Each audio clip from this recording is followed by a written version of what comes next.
My name is Christy Busby, and you are about to listen to the next episode of my podcast called F.A.T.E, From Atheism to Enlightenment. So come on in, join me. We're going to talk about it all, from atheism to enlightenment. Alrighty, guys, here we go. Get ready, and welcome to your F.A.T.E. Welcome, everyone, to the next episode of F.A.T.E. How's everybody doing today? On today's episode, I am bringing you Melanie Weller.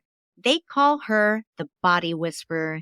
She is a neurotheologist. She is a author. She does speaking engagements. She has her own podcast called Fearless Presence.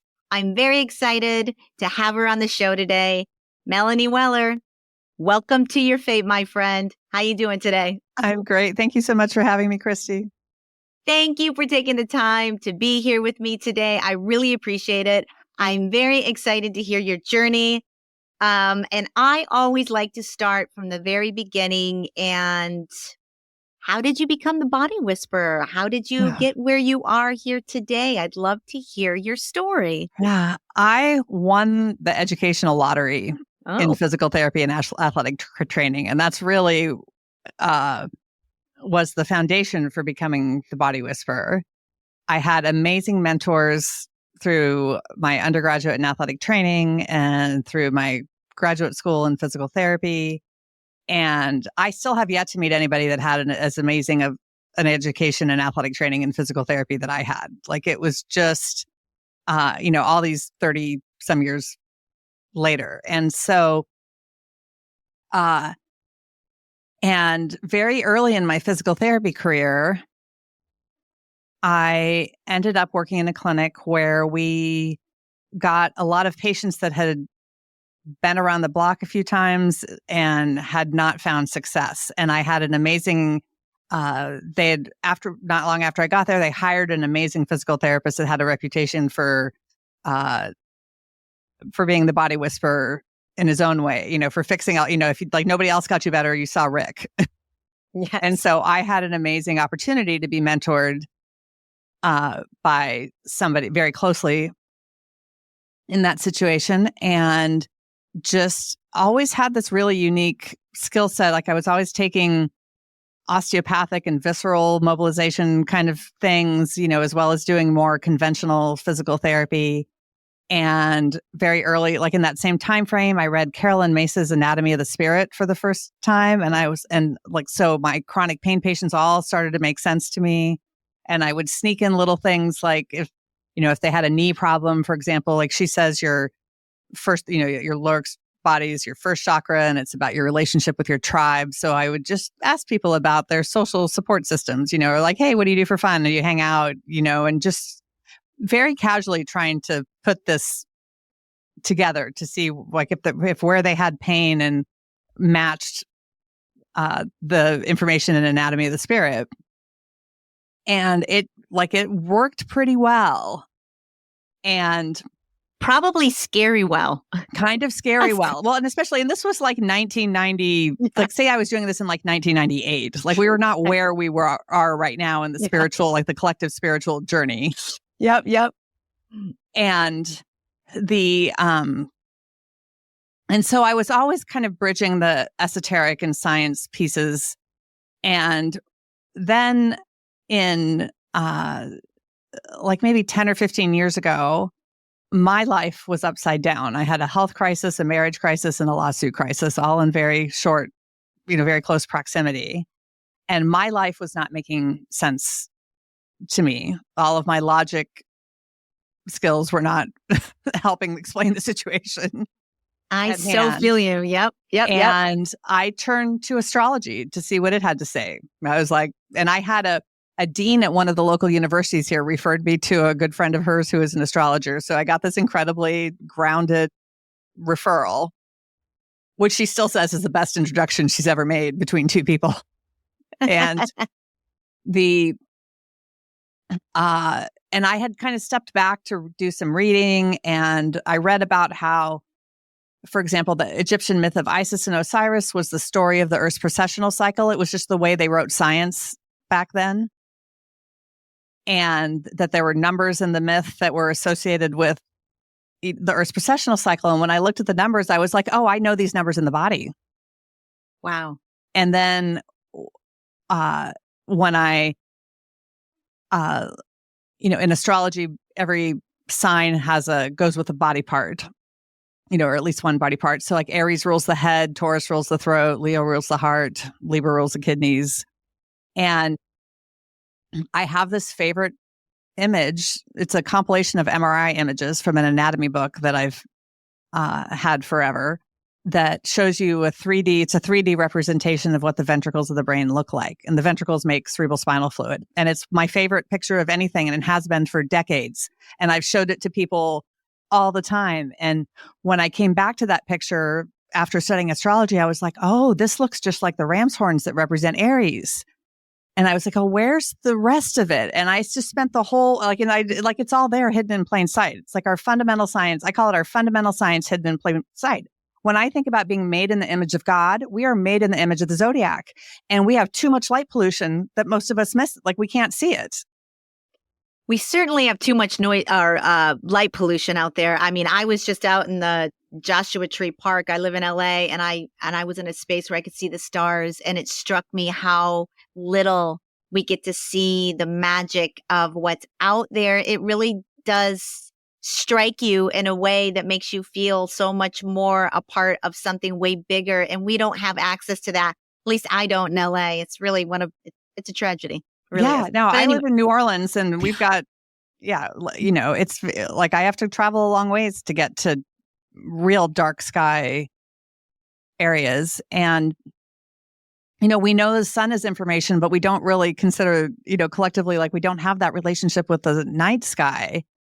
And so what I started doing with that information, when I realized it was basically creating a form of energy medicine out of it. Like I would feel for those ram's horns in people's heads. And when they were wonky, or like asymmetrical, if they felt like there was tension between them, for example, I would do what I do to take the tension out of them. And they would get more neck range of motion. Their headaches would go away. They would get, it was like this. I mean, I have some pretty wild, like really amazing osteopathic skills because I had amazing mentors in that arena. And this was getting me better, faster results. That is fascinating. I have to tell you, I have interviewed quite a few astrologers, and I've been swimming in this spiritual community now for a little bit, but I have never heard anyone make the connections between the body and the stars and the zodiac before this conversation. This is well, you're not. That's what fascinating. everybody tells me. Like, this is not out there on any kind of scale. And even like my medium tells me, she's like, well, Melanie, you're here to finish Franz Mesmer's work. And Franz Mesmer was a physician in 1766. His dissertation was the effect of the planets on the human body. And wow. So like I have like, and really, and I've really been like treating the vagus nerve as a pinched nerve has been my more conventional branding, approach to it all.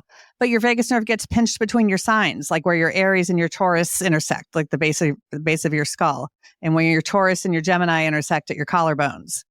And this is blowing my mind. If you and like we all have our planets and our, all of ours. It takes 26,000 years to have the same birth chart that you would have. Like, so everybody's got these, you're like, there's not another birth chart that's like, that's going to be exactly like yours. And but we all have these, what I would call a zodiacal skeleton. And when if your zodiacal skeleton is right, then you can hang your personal planets on it with more stability. And, and so I also live in the world of neuroscience and conventional nervous system regulation and evidence-based things. And so like, I really understand so like, I don't want to minimize the science that's out there around all of this, because the hardcore science about just how you rehabilitate things is pretty amazing. But I am all about making it better, faster. And how do you, one of the things that I really notice in I get that, like, sometimes, like, there's a lot of talk about training your nervous system and that you have to, and I get that part of it. Like, I came out of sports medicine. I understand exercise science inside and out. Like, I get it.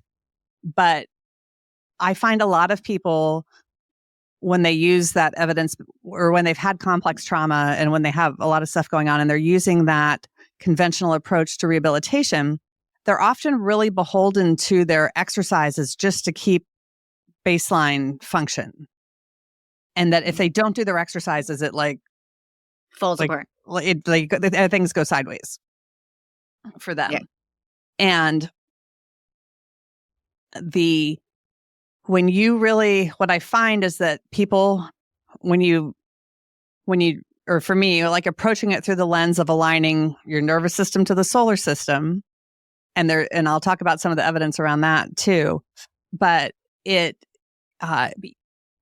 can do your exercises, but like, nervous system regulation becomes more automatically a way of being and not something you have to do. And you don't have to become trapped by your exercises or dependent on your exercises. And like they're great when you're in, I have my own routine before I go out on a stage in front of people. And I get it. There's things that make me feel grounded and,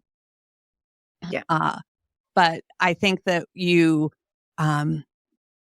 but I think that we can make it easier. We can make it better. And that's really the thing that, through the course of my career, that I didn't realize I was just doing it because it was fun, sort of, for me in the moment. Yeah. But when somebody would come, because my patients always had 100 things wrong with them, or I could write a dissertation on every single body about the positive tests and all the range of motion limitations and biomechanical issues and whatnot.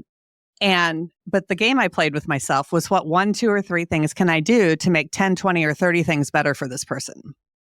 Oh, wow.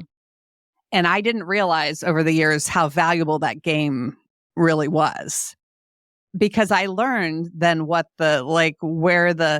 what was just kind of noise in the system, and this is the problem when you see that, and this is the pattern. And that really allowed me, so in the throes of my own midlife crisis. Would you say, I have a lot of people on the show that have trauma, and that leads them to their spiritual awakening. Is this a situation where you weren't very spiritual when you were younger, and then you had all of this immense amount of trauma, and it kind of forced you into seeking something more, seeking something different, and it launched you into your spiritual awakening? Is that another tale? Oh, for sure. Yeah. No, I think so. Yeah. I think our trauma are our guardrails. My trauma is very much around lost voice and not being allowed to sing or being forced to be in choir, forced to mouth the words while I was there. And so then I ended up specializing in the vagus nerve, which innervates the vocal cords.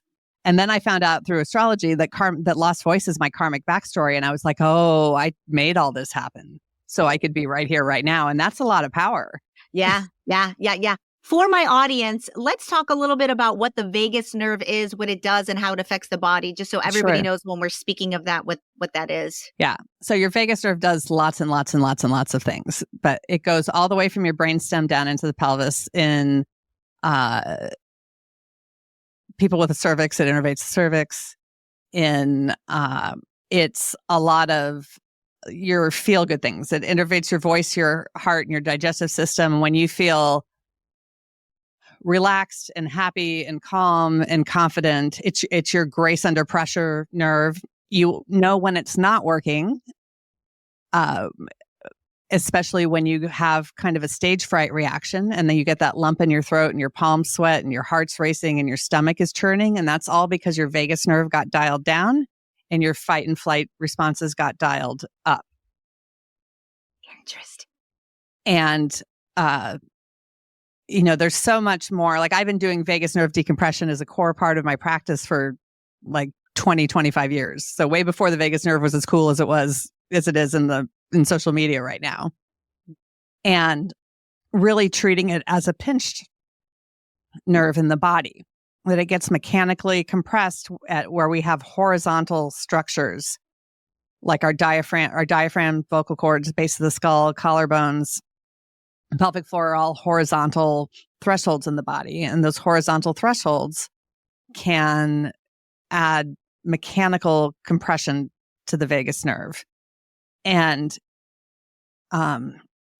really the geometry of the body is a huge missing piece in the nervous system regulation community, because you can teach somebody that doesn't have a hands-on practice, that doesn't touch people or really have that understanding of bodies, all the nervous system exercises in the world.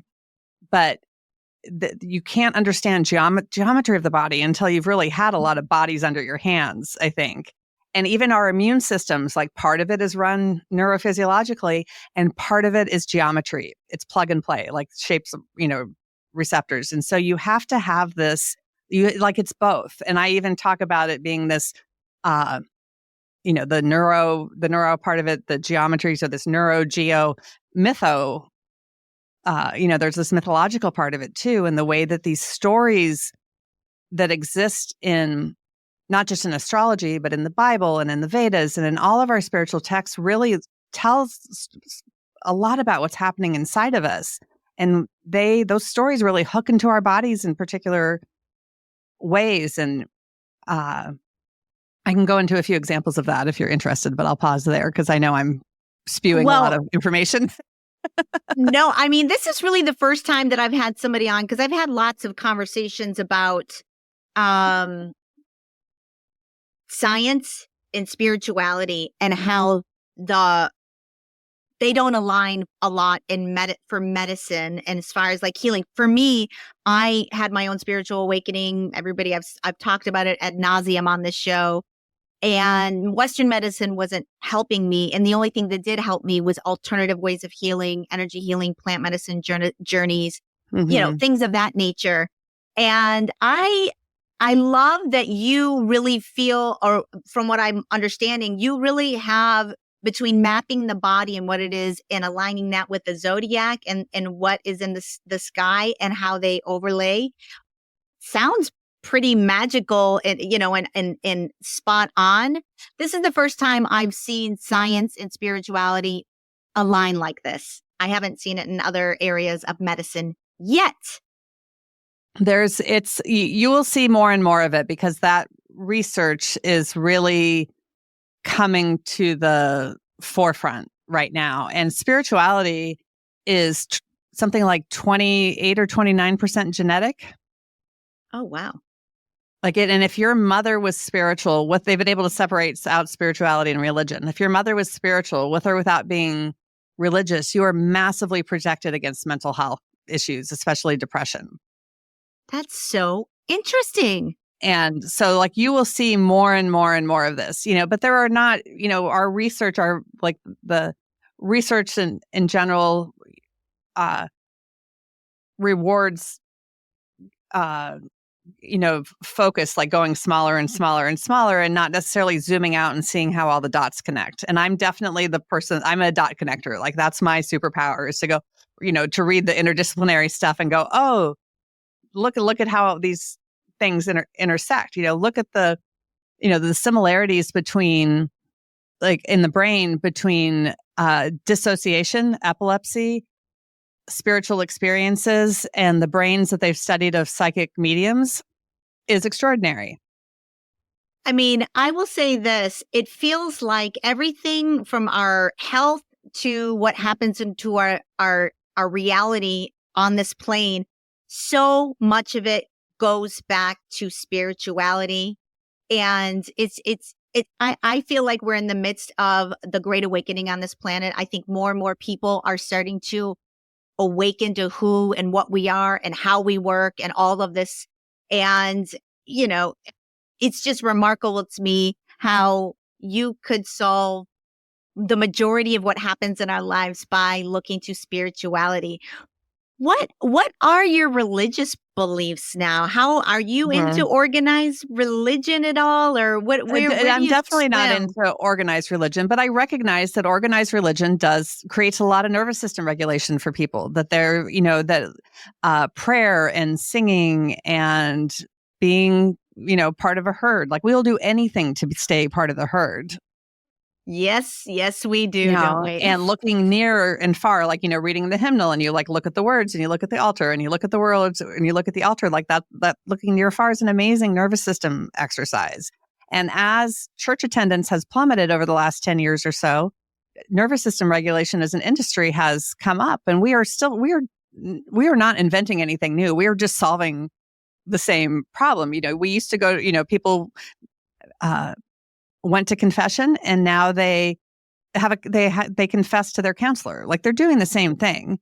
Yeah. Just, it's just repackaged and in a different way that maybe feels a little safer. Certainly organized religion is very skilled at weaponizing love. Yep. And I still think that when people pray, when you talk about, when people credit God for doing things in their lives, to me, that is 100% the astrology, always. It never comes without that explanation also. Yep. Now, in your practice, do you have intuitive gifts? Are you an intuitive? Let's get into a little bit of that. Like, how did you come to find that you had these gifts, and how did they reveal themselves, and how do you use them in your practice? Oh, it's like, well, it's been like it. So often the story I often tell about this. So in the, because I collected, I have all this experience that gifted me this reputation as a body whisperer, and I collected credentials and certification like some people collect fine wines, and I've got lots of letters after my name. And in the midst of my life being upside down, a patient walked into my office that had his suicide planned for that evening.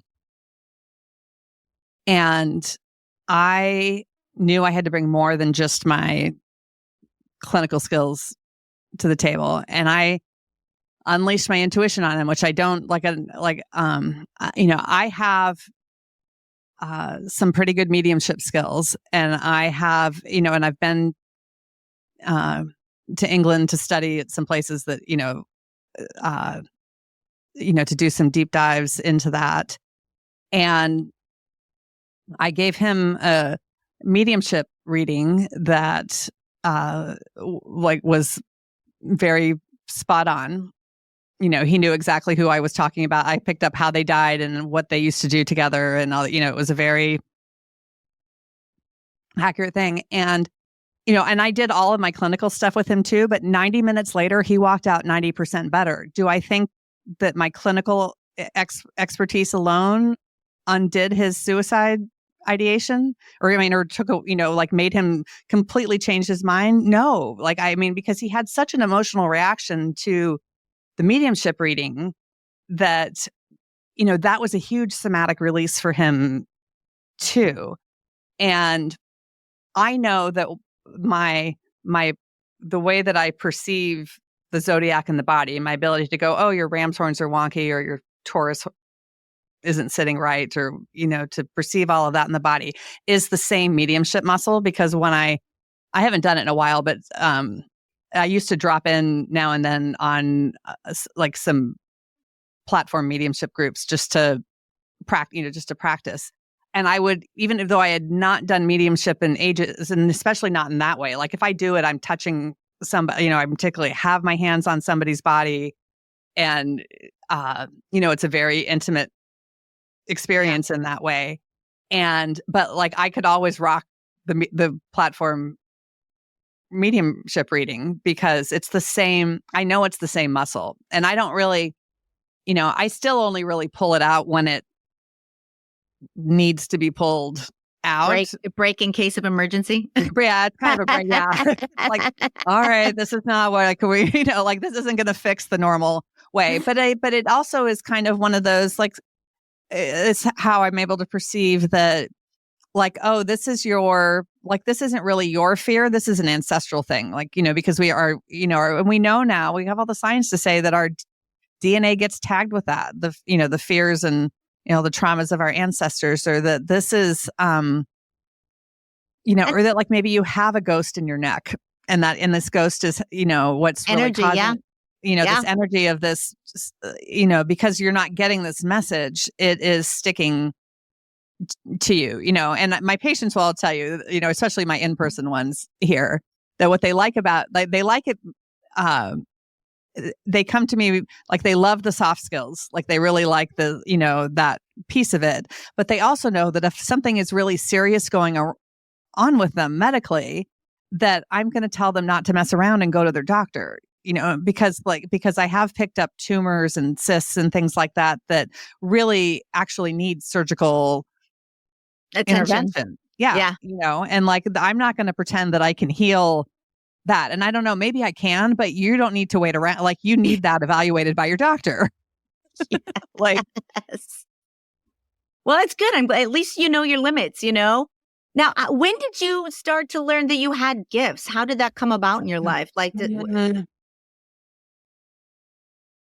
would say it was probably always there at some level, but really in the throes of that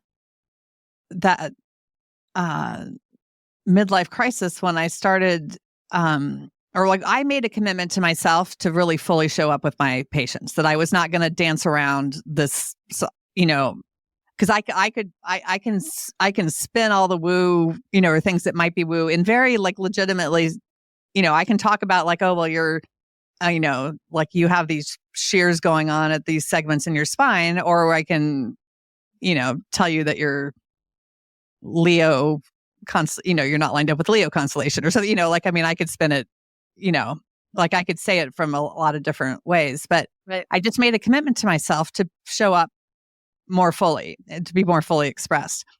And the first person I saw after that, she had neck pain, and I very painfully told her, it was painful to me, not to her, that I thought she had a ghost in her neck. And she had a whole story to go with it, and was so relieved that I had said that. Oh, wow. Because there was this whole background story. And the next person I saw, I said, there's a book that you need to get rid of. She had a bunch of tightness around her liver, diaphragm area that was really fussy. And she knew exactly which book I was talking about and had a whole story to go with this book. And so I learned just little by little, and just making that commitment to myself, because it's so easy. I mean, even now when one of my favorite things to do is to do a healing demonstration. And I've started doing these for my SUBSTACK, my paid SUBSTACK members, twice a month. But to do run the group through a process, but then to pick people and okay, I'm going to to sort of give them a love seat. And and I've done this live too. And every time, not as much online anymore, but it's not in front of a new audience, and especially in in person, a part of my brain is always oh my God, is this even going to work? What is right. Because I know I'm channeling, or this isn't really it's got this, its own most thing that's happening. And in my head, I have no idea if this is going to work, and it's because it comes because I end up riffing off of ways that I've done, sometimes things come out in new ways, and it always works. But in the back of my mind, I'm still oh, I don't know if this is going to work. But I hear a lot of mediums kind of say that they still, especially in the beginning, they second guess themselves, and when they get such accurate readings and such confirmations, it really does build up your confidence that you are getting the correct information you're getting the correct downloads. Oh, for sure. It's real, yeah. Well, and I think that little voice, I don't really think that it is competing with my confidence so much anymore, but I consider it an indication that I'm not in my ego. Yep. Mm-hmm. That that I'm not trying to make what I want to happen, that I'm actually what wants to happen is coming through me. Yep. Let's talk a little bit about time. How important time is. It really can affect us in our current life, what has happened in our prior lives. Can you talk a little bit about what time and how it can affect our health? Yeah. So time is really the, to me is the, I'm finishing up my book right now, and the time is really the topic, and like the thing that brings all of this science and esoteric wisdom together. Because whether or not you believe in astrology, the zodiac is a clock. I never heard it referenced like that, but that's interesting. And there's it was a clock to ancient people, what constellations are on the horizon at the spring equinox and all the, it's a clock. Yep. And the sun moves through the constellations, and it really does it in circles, like it's a circle like around the earth. There's, Right. the zodiac. And our bodies we are made in the image of the great clock. And the research now shows that the common thread between basically every mental health diagnosis that is out in the mainstream, that would be very familiar to you, a lot of neurological disorders, things like Parkinson's disease and dystonia and even autism, and orthopedic injuries, I will say too, is time perception and processing. It's all like timing. And a lot of the same parts of the brain you would rehabilitate for trauma, you would rehabilitate for time also. Just viewing it through the lens of time, I think for example, like I always start with the cerebellum because it regulates sub 1 second units of time. And you can't be organized in seconds and minutes if you're not organized in milliseconds. Right. And so it just gives you like a little bit of a different approach for like maybe how to structure a session or how to work with a patient. But time is the root of all of it. And I think that, and I know that, there is certainly a lot of aspects of time are a construct, but I also think that time is a little bit like we're the fish that don't know that water exists. The fish we're just swimming in it. Yes. I that's a great analogy, because as I'm listening to you, I had a thought in my head, like, this is all new information. I didn't realize how tied to the zodiac we really are, and how much information about our bodies you can glean from the zodiac. I knew that it was, it kind of lays out your nodes, your life plan. I knew that it has a lot to do with what happens to you in this life. I know that a lot of it is predestined based on the stars, but I didn't know that your actual health, things like pain, things like, trauma in the body, you could also correlate to your zodiac. Absolutely. Yeah. I mean, I had no idea. Yeah. Your traumatic experiences are all there, like where that's just like Saturn being the taskmaster for, in your life. And and there's a whole branch of astrology that's medical astrology that really looks at all of that. But what I do is still different than medical astrology at large, because it's really just like getting you geometrically lined up so those energies don't compete in your body so hard, and you can move through with more resilience, and like we all know, I've had the experience of somebody living rent-free in our heads. Yep. And but like people, like you're, like I will tell you that like my mother was breathing rent-free in my body for a long time until I regulated myself out of that. And, and that shows up in our astrology charts in some really interesting ways. And and being, really coming in, like astrology for me has been an incredible portal to compassion for difficult people in my life, because I'm like, oh, all of their planets are in fixed signs. They're not going to be cognitively flexible. Like they just really aren't wired for it so much, or they never do, or like in my mother, her Uranus is 90 degrees from my Venus, and she just considers it her job to pull the rug out from everything I just love and value, or to, disrupt what I love and value. And like, so I don't get offended anymore when she, says things or does things that might, like in the way that I used to, because she's just doing her job. Like this is just the way our energies interact. And I don't and so it doesn't trigger me anymore.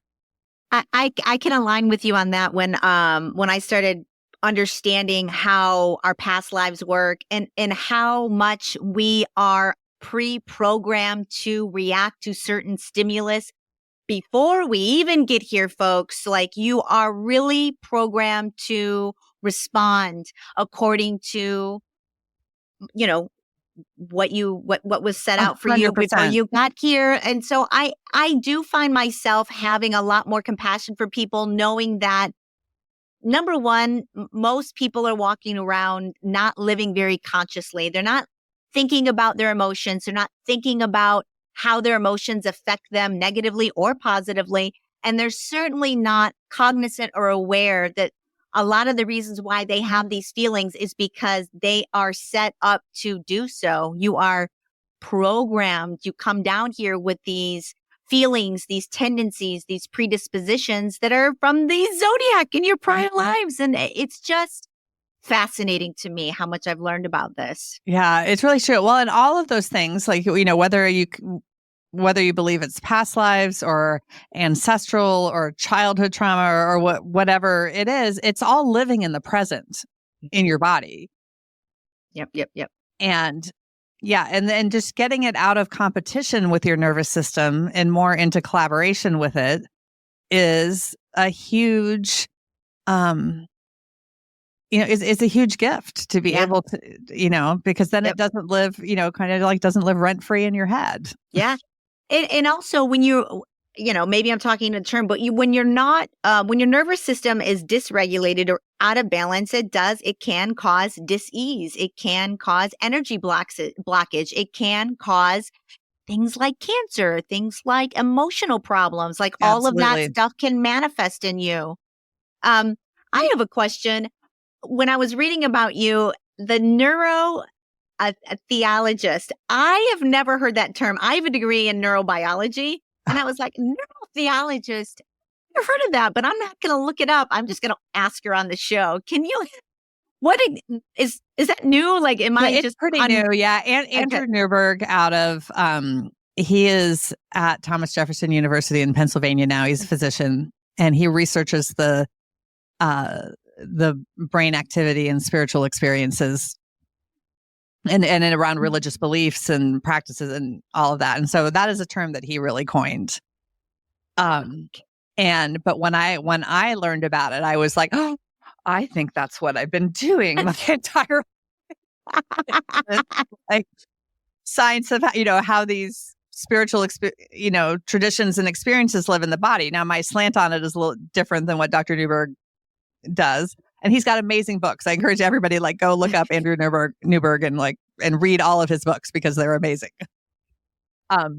But it's that but we are wired for spirituality, in the way that it's genetic, that it's, and really in spirituality, I think there's a lot of overlap between that and how we're also wired for stories. Like we're not wired for facts. We are wired for stories. And spiritual traditions come with lots of stories. With stories, we remember something like 70% more, 80% longer. And you would not, what's really special about stories or what makes a good story, a huge part of it is the contrast in a story. Like you would not go to a movie, read a book, or watch a TV show and rave about it to your friends if it didn't have enough contrast in it, because it would be boring. And contrast is also the language of the nervous system. Neurons fire, they don't. There is no in between. They work on an all or nothing rule. And your nervous system will not let you live a dull story. Ain't that the truth? Ain't that the truth? Who do you work remotely? Do you only work in person? Who can benefit from this the most? Is it pain management? Is it emotional? Is it what are your client base? Who comes to you for? I get as a physical therapist, pain is often the motivator that gets people in. But it's not, but people come with a lot of other diagnoses. like, so there's often a mental health, like they've got a psychiatrist that's medicating them for something. And there's, sometimes other complex medical, like most people don't come to me until they've been around the block a few times because I don't take insurance. And there's, like it's when, and so, I mean, I've got my long-term clients, but that's but most people really, I'm kind of their last resort or the next, like when nothing else has worked.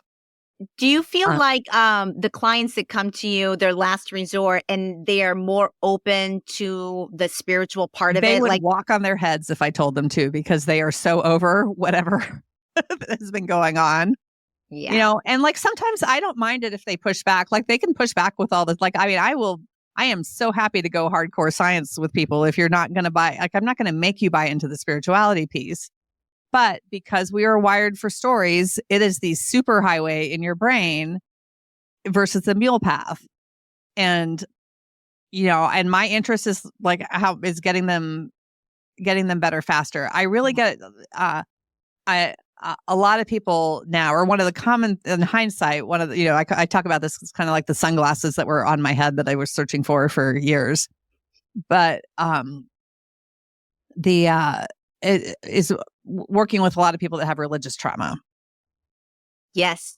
And so that's a thing. That is surely a thing out there. My sister, I don't have any trauma from it just because I'm built differently. Maybe it's because of my zodiac, but I do have an older sister we grew up in the same house, obviously, came up under hellfire, brimstone.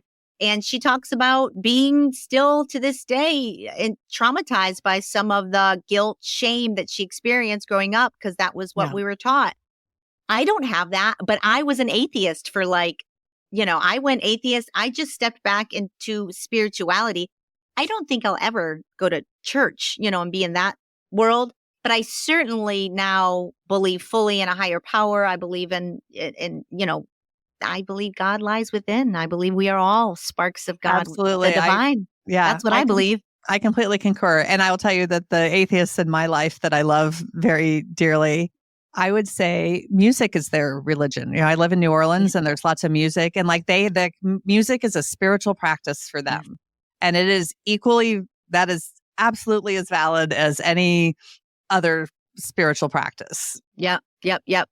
Do you feel like this is the future of medicine? Like the blending the esoteric and the materialistic biological beings portion of us? I do. Absolutely. There's a whole, Columbia University now has a whole specialization in narrative medicine. Oh, narrative medicine. I never even heard of that. Kind of like, patients' story, like assembling their stories and treating their stories. But like, I do think that this storytelling piece and helping people give their illness some context and some perspective, to be able to get the altitude above it, to see it differently, is incredibly healing. And medicine is very slowly catching on to this. The challenge is always because you can't put it in a pill. Right. You can't make a whole lot of money off this. That's the problem. It's not as profitable.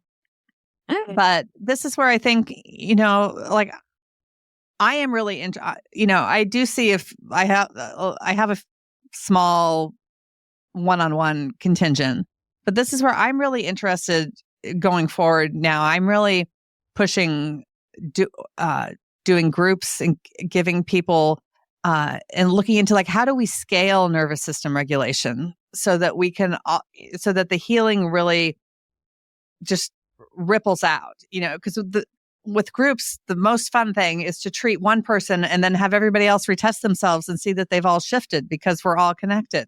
Yes, and we are. Well, when I think about, like for me, I've been playing with feng shui for many years, and feng shui is 100% a nervous system regulation strategy. And you can, if I win, or say, this is my manifestation. When I win the lottery, I am going to fund artists to feng shui cities. Like, this is what, like I could totally talk at length about how that needs to happen here in New Orleans. Yes. And but to really or I think like in a classroom full of high risk children, I used to do physical therapy in the lowest performing school systems in New Orleans.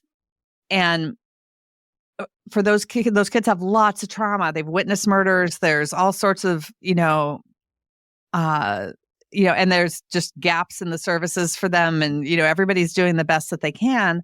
But how would you decorate it? I have lots of thoughts about how you would decorate a classroom to heal, to capture, to really work on healing the trauma at that age so it doesn't follow them into adulthood. Yep.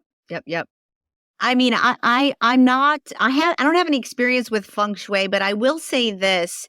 I always, when I'm coming into people's homes or even when I'm even my own home, I like to have things around me that feel good, that, my house is always tidy. I feel like your exterior is a reflection of what's happening on in your interior, and having a beautiful surrounding place, however you find that piece, is, I think, very important to mental well-being. Yeah. Well, and I'll give you a more even tangible or like a example. So like we all know that shame has a posture.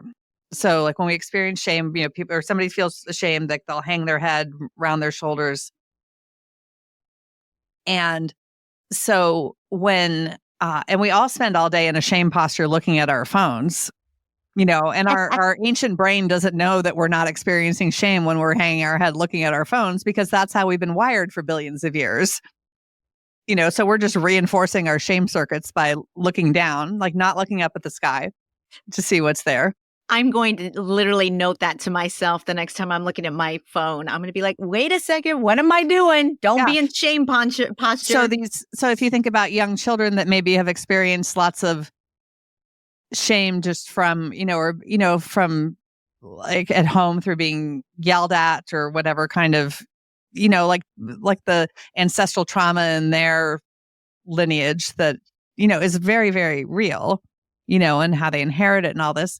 It's like, well, in a classroom setting, just getting these kids to look up, maybe decorating everything above eye level, or that you would have things strategically placed around the room to draw their eyes upwards, would help rewire shame. I mean, and they could do, there are exercises you could do to like, okay, class, it's time to start, like we're going to start this section, like everybody, like take your pencil out and follow it up and down and left and right. And like, okay, now we're all ready to write, to do whatever the task is, that you can kind of create these classroom rituals that are really very evidence-based, but that would support the nervous system, and colors affect the brain differently too. So like you could choose your paint colors for a classroom based on that too. And, that we could really do this so much smarter than we're doing it. And I think that bringing, good design, feng shui is just a lot of good design principles at some level. And everything's energy, and you want it flowing. You want your energy flowing naturally. You don't want to have energy blockages. We are all energetic beings. We are. Totally. Yes. Well, and feng shui is very honestly astrology for your house, and it helps the energy flow smoothly through your house instead of like a storm, instead of going through your house like a storm. My parents for the feng shui or lunar new year of 2023, starting in 2023, they are the poster children of what happens when you have the calamity star at your front door and don't remedy the situation. Like they're like, well, we don't believe in feng shui, we're not going to do anything about it, and my parents are like, they're elderly, and it was just like calamity after calamity that they wouldn't do anything about. Yeah, it's interesting how we as humans, and I include myself in this, like we are not capable of real change, I think, unless it affects us personally. It is almost impossible. And it's a rare event when somebody can actually change something about themselves unless they have it happen to themselves, or it happens to somebody so close to them that it impacts them. We're just not capable of real change unless trauma ensues. Like it's terrible, but like, it's true. Yeah, absolutely. Well, and we're wired for what's familiar, not what's right for us. Yeah. Like that's the hard part. Like that's it. I mean, that's why abused women go back to their abusers. Like it is like like the devil you know is less scary than the devil that you don't. Yeah. 100%. So I know you have your own podcast called Fearless Presence, and I want to know a little bit more about it, what topics you cover, what you do, but what does Fearless Presence mean to you? What does that mean to you? To me, a fearless presence is uniting ancient and modern science so you can have the time of your life. It's really being able to be fully expressed, to show up. It's all of those things, but that you get to be that you get to bring together your knowledge, like all of your expertise and all of your intuition, and that they don't have to exist exclusive of each other. And, one of the things that people, like my patients over the years, like I was the keeper of everybody's intuitive skill secrets that they never told anybody else, but they just like, it was like confession to come into my office and tell, and be able to say that, oh, I see auras, or I have prophetic dreams, or all these things that people have that they just don't feel safe saying out in the general public and the rest of their lives. And we need safe spaces to be able to express those parts of ourselves too, because they are equally valid as all of the scientific pieces of us. And the science is there to really show how this works in our brains now. Yeah. And it's real. We are so, I say this on the show all the time. We are so much more powerful than we think we are. There's so much more going on that our senses are not even picking up that is happening around us. Mm-hmm. And we don't give ourselves enough credit for being magical, for being metaphysical, for having the capacity to create our own reality. Our thoughts turn into things. If you're vibrating low, you're going to have low vibrational living. If you're vibrating in a higher density, a higher dimension, you're probably going to have much more beautiful things happen to you. They're going to call you lucky. They're going to call you, everything always goes right for that person. That's your energy in real time. Absolutely. Yeah. We are, one of my favorite quotes from a neuroscientist is that we're all hallucinating. Reality is just the hallucination we've agreed upon. Yes. And if you want something different, you literally just have to hallucinate something different to make it your reality. And one of my big, how do I want to say this? Like one of the big like bones that I pick with the trauma-informed community and a lot of the nervous system regulation that's out there is that there is a lot of messaging that, and I've seen the most poignant comment that I've seen on like one very high profile person's Instagram feed was, from someone that said, so what you're telling me is that every crumb of my being is a trauma response. And no, like not every crumb of your being is a trauma response. You are an incredibly resilient, pleasure-seeking love bomb that, that is just like, and to me, that's the magic of looking at, of being time informed with rehabilitation rather than trauma informed. Because, and I don't want to like, I get how important trauma rehabilitation is. I really do. But you will never sell trauma rehabilitation to the whole world because not everybody wants to deal with it, but they might like to have a different relationship with their time. They might like more playtime, more joy time, more family time, more downtime, more together time, more health time, you can run through all the houses of the zodiac and pick the different kinds of time that people might really want, and so you can then, depending on what time, what I ask people, how would you like to spend your life? What kind of time do you want? If they want better communication time or more money time or more family time or whatever, we can tie that to specific parts of their body and use nervous system regulation exercises very strategically to help them get the kind of time that they're really looking for. That's amazing. Do you have any quick exercises that people could do from home to help regulate that? Like, can you, what can people do out there to help get their systems regulated? Yep, absolutely. My favorite exercise that I developed is called helical breathing.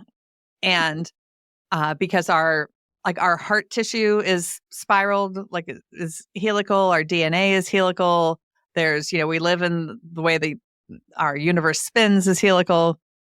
And in all humans, the right side of the diaphragm has more muscle mass than the left. If you're going to do this exercise, please do not be doing anything else. Like stop driving, do not multitask while you're doing this exercise. Give it your full attention.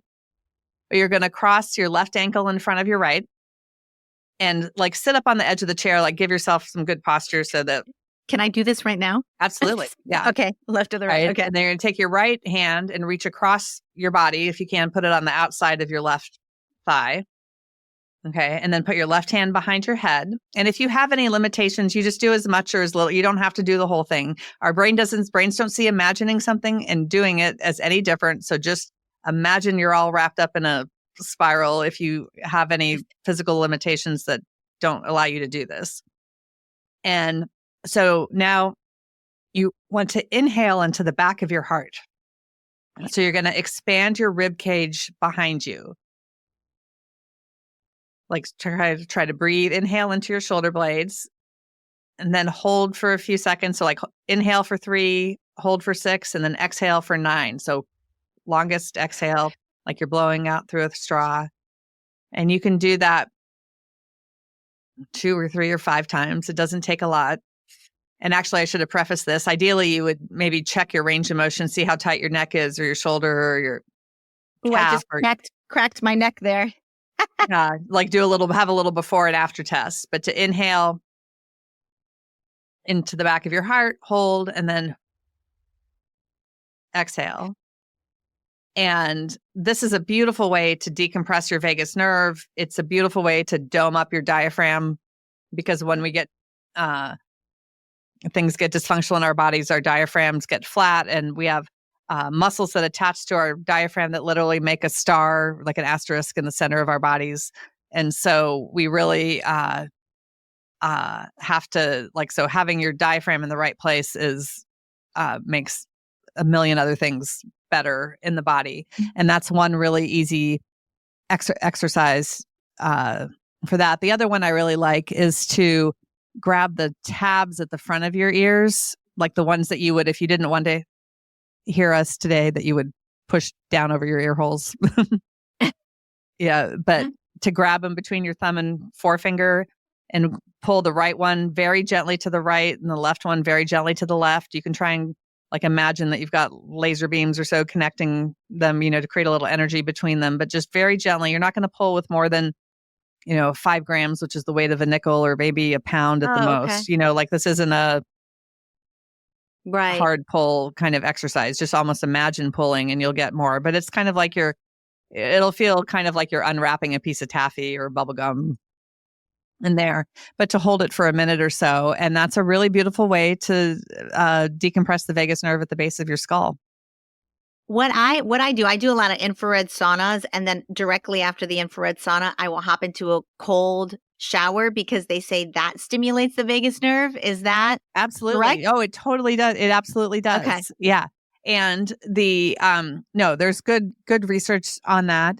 The not everybody is willing to do that. And for people in a lot of chronic pain, like that kind of cold is completely intolerable to them. It's a huge threat to their nervous system. It's hard for me to get into cold water. I have to really I'm doing this for my health and I step in, but it's almost painful to go from really hot to cold for me. Oh, absolutely. Right. And so I don't think that my people come from Finland, just south of the Arctic Circle. I can do, I have the constitution to do that, but I recognize that not everybody does but that's literally wired into my DNA. So, I live in New Orleans, people are very fair weather here, and it is good, but it's not the only way. The beautiful thing about healing is that there really are 47,000 different ways to do it. And, if you don't, I don't think everybody has to cold plunge to get better. I would never be one of those polar bear plungy person. That would probably not go well for me. I'm not that girl. Yeah. I'm definitely not. Yeah. Well, look, Melanie, we are coming up on an hour, but I got to tell you, I've I've done my fair share of shows, and I have learned so much in this show. I know my audience has, and you are a gift, a delight. I hope Thank you you. reach as many people out there as possible. And if people wanted to reach out to you and get advice, get some anything from you, I don't know if you do any remote stuff. Do you do anything I do. remotely? Oh yeah, I do lots of stuff remotely. I mean, Okay. probably the easiest thing. Well, I'll say it's all on at my website, melanieweller.com. But Okay. for my paid SUBSTACK community, which is as little as $5 a month, I do live healing demonstrations twice a month. Oh, great. And and there's lots of free resources. You can absolutely reach out to me if you are interested in some one-on-one work. And I also do the first Sunday of every month, I do a rewiring religion event that's free where I teach a lot of this. So I've got lots of free resources to support people. And, so I mean, I have taught high ticket stuff a lot, and I'm really trying to make this, I feel right now it's very important to make this information accessible to a large amount of people and not have the so there's lots of free resources, and if you want to work with me, you absolutely can, but it's not but there are lots of ways. I'm giving away a lot of this information because my interest is really in scaling it right now, and and how to create collective transformation, because I think we're dying trying to do it one-on-one. Yeah. And I also think that we need to start normalizing this. When you were saying that a lot of your clients are coming to you in this shame posture that they have seen orbs, or that they have that they get downloads or whatever, and they're not comfortable to say that out loud to anyone except you, like that says a lot to me. Like, I mean, I've gone through my own transformation, and my beliefs have changed dramatically over the last 5 years of my life, but I have never felt shame or any kind of embarrassment for my new spiritual beliefs. And my heart goes out to people that can't step into their own gifts. I wish I had gifts to step into, man. You know what I'm saying? Well, right. No, we all have them. Right. Well, and that's one of the differences of living. I mean, I went to school in Los Angeles and lived in San Diego. And that's part of living out there versus living, I do a lot of work, stuff up in Tennessee. Like when you're in the Bible Belt or here, New Orleans is pretty progressive itself, but the rest of Louisiana is not. And there's a lot of religious trauma and religious overlay, that people are not willing to let these things out. And even that lives in our collective DNA in terms of how, herbalists and healers and witches and all sorts of women over time were murdered by the church. Yeah, burnt at the stake because you're right. In a way, though, it's strange to me because there is a lot of reaction of, it all stems from fear, but it shows up as rage or as anger or as, it really does. Like, we're not really that much more evolved than we were when we were burning the witches at the stake. I think absolutely not. Yeah. Absolutely not. No. And it's, and I think I just encourage people to be very compassionate to themselves. And it's even I watched, the Netflix has a relatively new movie on Mary Magdalene, or Mother Mary, Mary and Jesus, story of Mary and Jesus. And oh my gosh, that hit me in a very unexpected place watching it. My anger for just all how women have been treated for so long really came up to the surface in a big way with that, which I didn't really expect. And we're, and you are you're you're a human being, not a human doing. And the more you can just be, never minimize how magical that is. That just being the medicine, that just being in the world and being yourself is. That it's not always about doing anything superhuman that, but really just be yourself to the best of your ability. And that's, and experience like, the more awe and reverence you can have for life and for the magical being that you are. Yes. That's pretty incredibly healing, I find, for most people, because it's because we're so conditioned to think that we're not enough. Absolutely. And that a lot of that comes from the church, though. They're taught to be unworthy. They're taught. And the other thing that comes from the church is this patriarchy. Women aren't. I came up in a church where women weren't able to be elders. They weren't able to lead service. They weren't able to do anything. And I see this ticking up in our environment again, rearing its ugly head. Yeah. And I think to myself, try it, bro. Bring it. Bring it. Well, let me tell you, try it, bro. As a woman in her 50s, like, bring it. Like, bring it. Let's go. And I will. Yeah, you want to see who I'm going to protect. Yeah, let's go. I'm going to take you. I feel very much like this.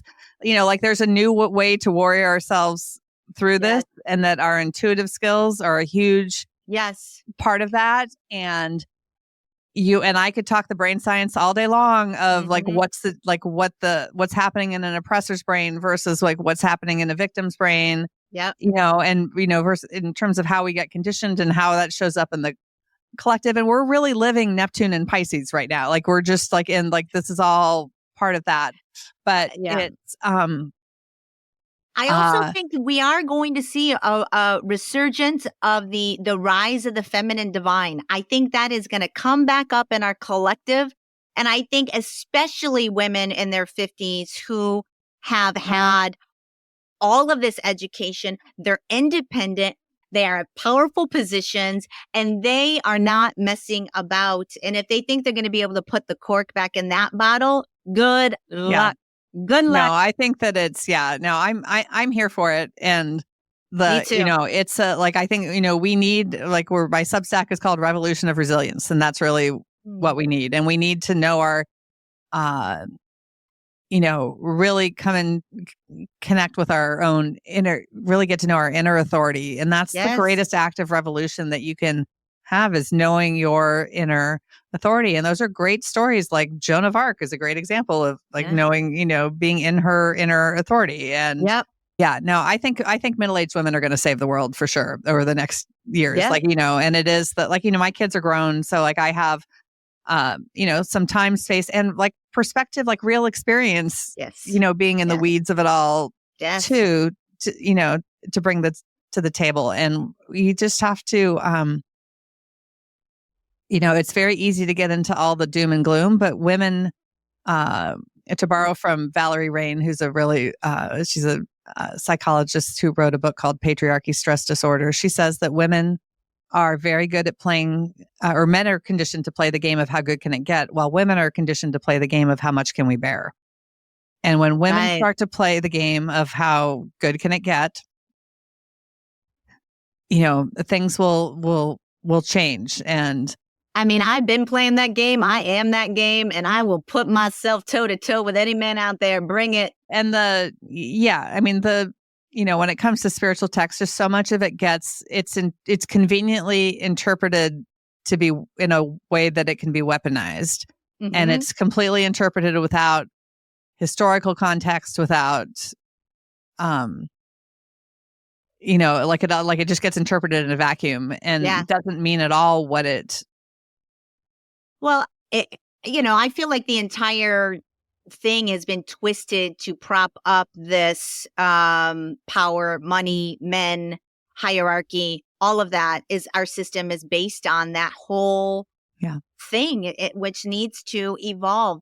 And you are right. Just to round back with you, it is easier to come out and talk about spirituality, orbs, ghosts, whatever, when you live in LA, when it's not such everybody here really doesn't care what I think. Right. But in a family situation here, you're to be evicted from, the threat of being ostracized by your community, you're hurt, whether that's your church or your family or whatever.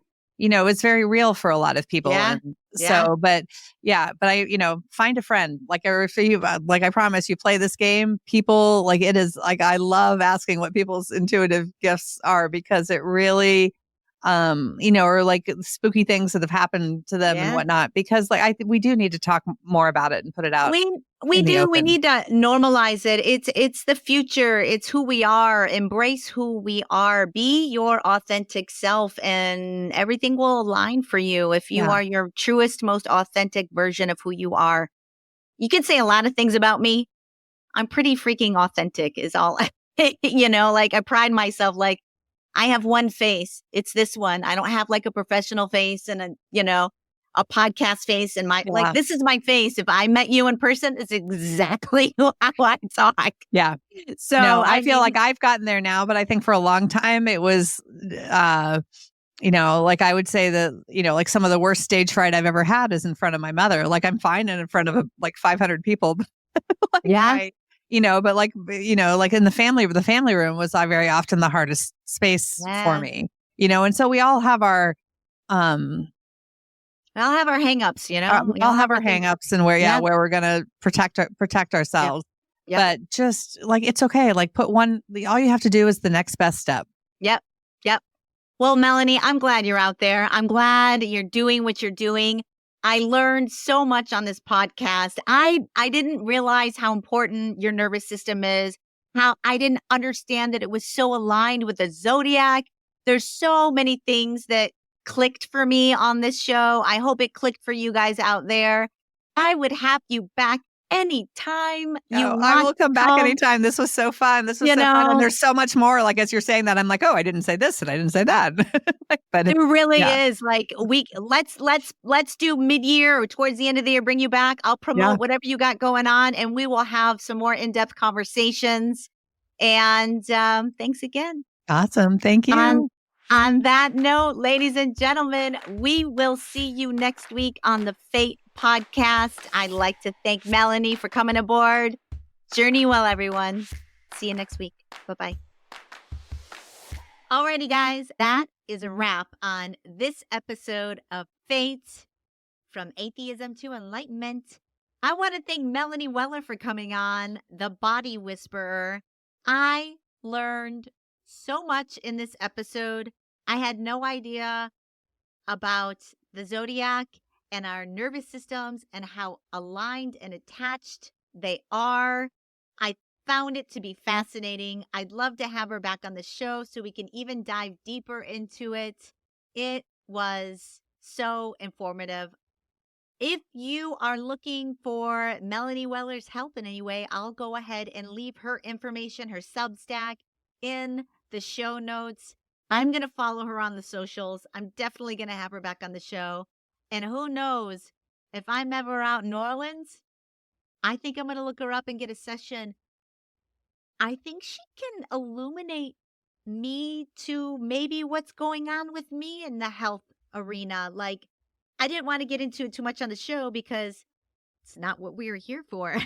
But I thought to myself, oh my gosh, I would love to have a session with her to see what she can tell me about my own health, about what's going on with my nervous system, the stuff I had affected my brain. But I certainly think that maybe she would be able to give me some information, so maybe she could improve my health, give me tips.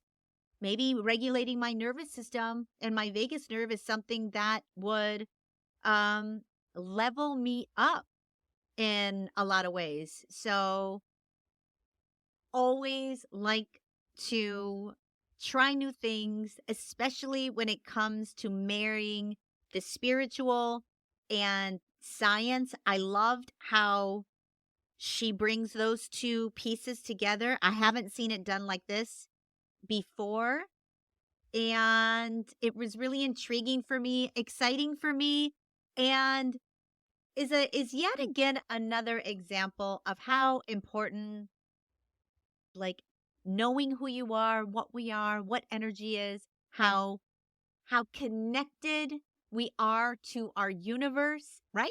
I mean, it's fascinating to me. I hope you're enjoying what I'm doing here. If so, do me a little favor.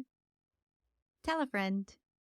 Share, like, subscribe, turn somebody onto the show. I would love to keep doing this for as long as possible. I'm learning so much. I hope you are too. Stay with me. I'm going to keep plugging away and walking in this direction until I'm not. So, if you want to follow me, I'm on Instagram at F.A.T.E. podcast. Follow the show. Give me a little love. I don't post a ton. I keep saying I'm going to get out on social media more. I do intend to do so. I'm just extremely busy. Between this podcast and I got a couple other balls up in the air that I'm trying to keep spinning. I don't have a lot of time, but I'm going to work on it. I am working on it. Follow me, support the show. And with that, gang, we will see you next week on Faith, from atheism to enlightenment. See you later. Bye.